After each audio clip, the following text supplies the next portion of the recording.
manhã daquelas em que tudo parecia estar em um lugar bem bonito. Sabiá na laranjeira, boi no pasto, sapo na lagoa e jabuti debaixo da jabuticabeira, comendo as frutas bem doces que caíram ao chão. É que teve chuvarada na noite anterior. Assim começa o primeiro capítulo ploc-ploc de meu livro Histórias que um Jabuti me contou. Professor, esse livro ele é o resultado da minha paixão por histórias do mundo todo, de vários países, de várias culturas e de várias épocas.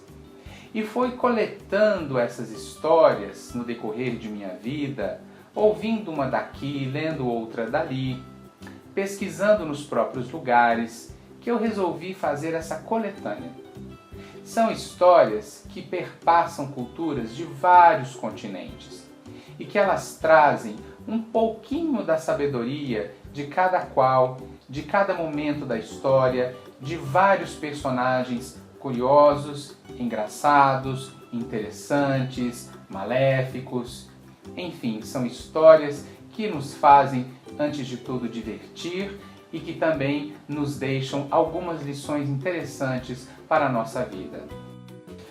O meu personagem bicho principal é o Quirino. Quirino é um jabuti muito velhinho e muito sábio. E ele é quem conversa com o Tiaguinho, lá no fundo da horta, do pomar, onde existiam umas jabuticabeiras muito antigas, que são recordações também da minha infância. Então eu resolvi pegar essa árvore, que é tão brasileira e tão importante no nosso imaginário, e colocá-la também como sendo o fundo das histórias. Bom, Quirino vai falar de uma bicharada que se mete em problemas muito parecidos com o do bicho-homem. São histórias muito antigas do Brasil e de lugares muito distantes daqui. A criança vai encontrar contos, fábulas e parábolas originárias da Espanha, da França, da Itália, da Índia, do Vietnã, de Moçambique, do Marrocos. Algumas são da Antiguidade, outras da Idade Média, outras são mais contemporâneas. E tem também aqueles causos caipiras bem brasileiros, que são resultado do hibridismo cultural do nosso país com outras culturas que para aqui vieram e se somaram às culturas indígenas. Então são aquelas histórias caboclas que a gente adora, cheias de senso de humor, mas também de muita sabedoria. E os bichos são muito parecidos com a gente, talvez por isso gostamos tanto deles nas histórias.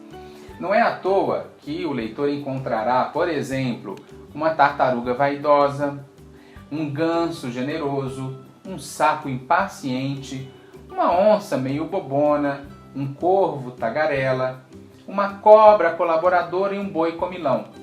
Também haverá muita solidariedade entre desconhecidos que o destino aproximou e os transformou em amigos. É o caso do gato, do galo, do cachorro, do carneiro, do bode e do burro. Ou ainda do problemão que uniu a rã, o caranguejo, a raposa, o urso, o tigre e a abelha para enfrentarem um dragão mal-humorado. Já pensou quanta diversidade de bicho para poder solucionar um problema comum? É importante também lembrar, professor, educador, que o jabuti ele é um dos animais mais importantes na cultura brasileira. Tanto é que nós temos um ciclo do jabuti.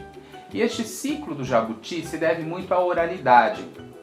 Foi graças aos pesquisadores do século XIX que coletaram por toda parte do Brasil, do litoral ao sertão, histórias ricas, histórias caboclas, de origem indígena, de origens africanas, das mais diversas.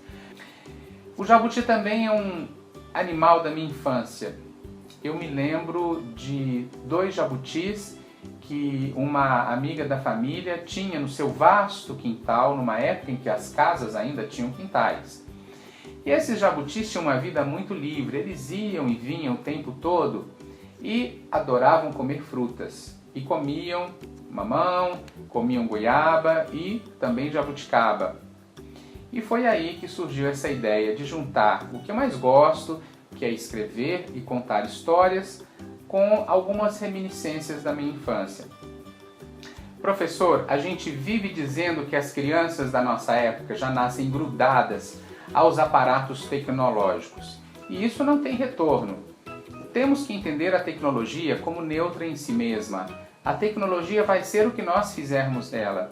E a tecnologia pode ser um excelente instrumento na vida de um sujeito e pode ser muito importante na sala de aula. Mas nós não podemos nos esquecer que a nossa tecnologia mais importante, o nosso artifício mais fundamental é a linguagem.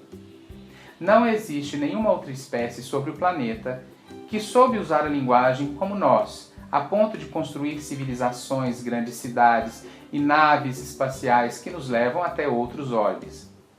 Bom, a partir desta reflexão, deixo aqui também o lugar importante da leitura. A leitura, ela não é apartada do mundo tecnológico, ela não é pura evasão. A leitura não é algo antiquado que está se perdendo. A leitura é aquilo que vai sustentar simbolicamente boa parte do mundo daqui para frente e cada vez mais. Aqueles que gostarem de ler, que souberem ler e fizerem dos livros seus instrumentos de trabalho, sejam livros impressos, sejam e-books, serão pessoas mais plenas, serão pessoas com um desenvolvimento do pensamento crítico muito mais denso e muito mais consolidado. Bom, agora, professor, eu espero que você possa aproveitar esse livro da melhor maneira com seus alunos e que cada criança, cada leitor possa se divertir muito com minhas histórias. Deixo também o meu contato, porque eu adoraria saber quais foram os projetos que você fez em sala de aula a partir das minhas histórias que um jabuti me contou. Até breve! Neste material de apoio, a editora RHJ traz uma proposta reflexiva e direcionada ao trabalho da obra literária Histórias que um Jabuti me contou, de autoria de Adriano Messias, com ilustrações de Jader de Mello.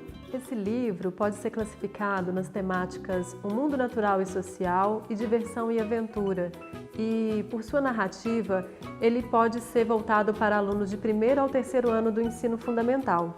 Em razão disso, todo o conteúdo proposto neste material foi pensado, foi criado para alunos dessa faixa etária. Ao longo deste material, apresentamos orientações e subsídios fundamentados na Base Nacional Comum Curricular e sugestões de atividades que podem ser trabalhadas em sala de aula com um livro literário. E essas atividades não têm o propósito de explorar o livro de forma superficial. Pelo contrário, nosso intuito é sensibilizar o olhar tanto do professor quanto do aluno para a diversidade de ideias e de saberes contidos no texto literário. Esperamos que este conteúdo possa contribuir para a formação cidadã de leitores e tornar aprazível o momento de interação entre professor e alunos em sala de aula. Esperamos, assim, contribuir para a formação literária de cada vez mais leitores.